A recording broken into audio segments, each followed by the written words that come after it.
Pourquoi est-il nécessaire d'accepter pour soi le sacrifice du Seigneur Jésus qui a donné sa vie par amour pour les hommes? Tout simplement parce que nous héritons tous du péché d'Adam et Ève et que nul ne peut se sauver soi-même sans passer par le Christ. Jésus disait en Jean chapitre 14, verset 6, « Je suis le chemin, la vérité et la vie.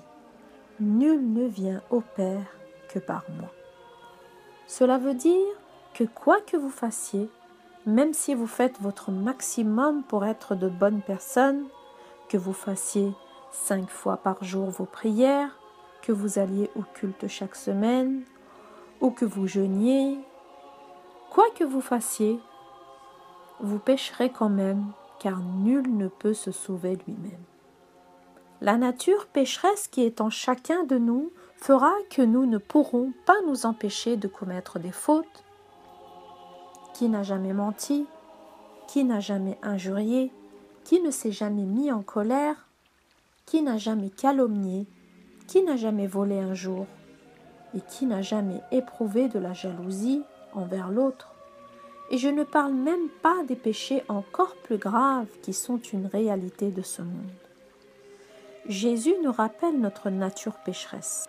En Jean chapitre 8, verset 7, « Que celui de vous qui est sans péché jette la première pierre. » Il dit aussi en 1 Jean chapitre 1, verset 8, « Si nous disons que nous n'avons pas de péché, nous nous séduisons nous-mêmes et la vérité n'est point en nous. » Voici donc le plan de Dieu par amour et par miséricorde pour les hommes. Nous lisons en Jean chapitre 3, versets 16 à 17, que Dieu a tant aimé le monde qu'il a donné son Fils unique, afin que quiconque croit en lui ne périsse point, mais qu'il ait la vie éternelle.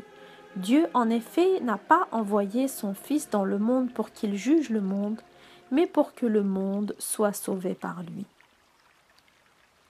Nous lisons aussi en Romains chapitre 5, verset 8, « Dieu prouve son amour envers nous en ce que lorsque nous étions encore des pécheurs, Christ est mort pour nous. » Dans Marc chapitre 10, verset 45, « Le Fils de l'homme est venu non pour être servi, mais pour servir et donner sa vie comme rançon de plusieurs. » Le sacrifice par l'offrande pour expier les péchés n'est pas nouveau. Dans la Bible hébraïque, Dieu prescrivait des rituels annuels de propitiation des fautes dans un sanctuaire chargé de purifier le peuple. Il comporte, outre les offrandes dont Moïse en fut le premier précurseur. Nous lisons dans Lévitique, chapitre 16, versets 5 à 7.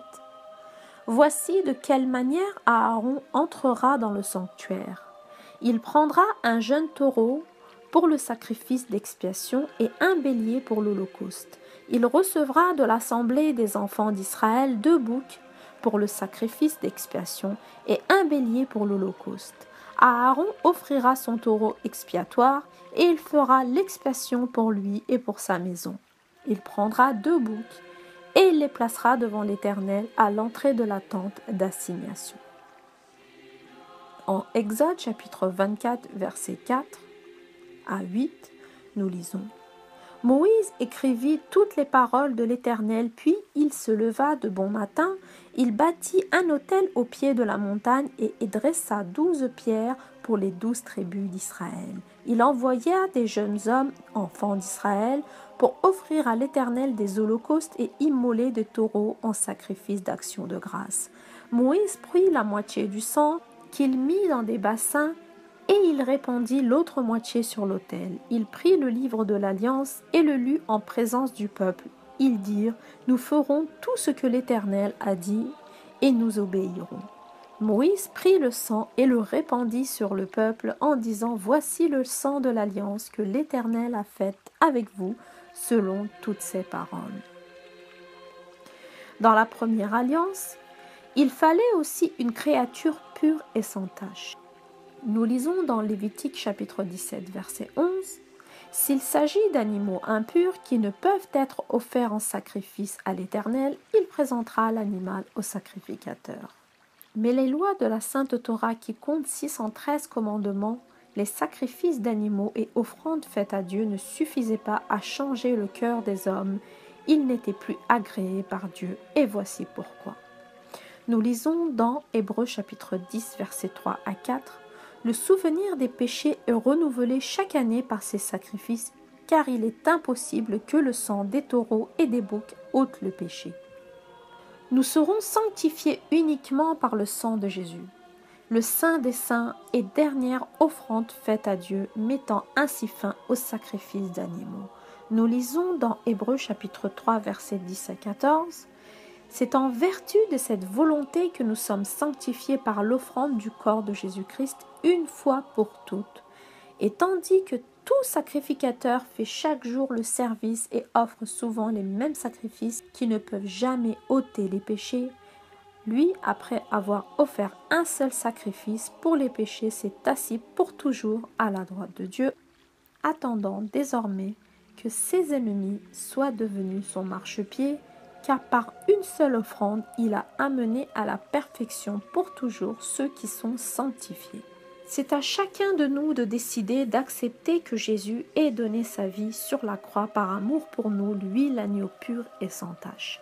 Ne refusons pas cet appel d'amour de Dieu qui nous offre sa miséricorde.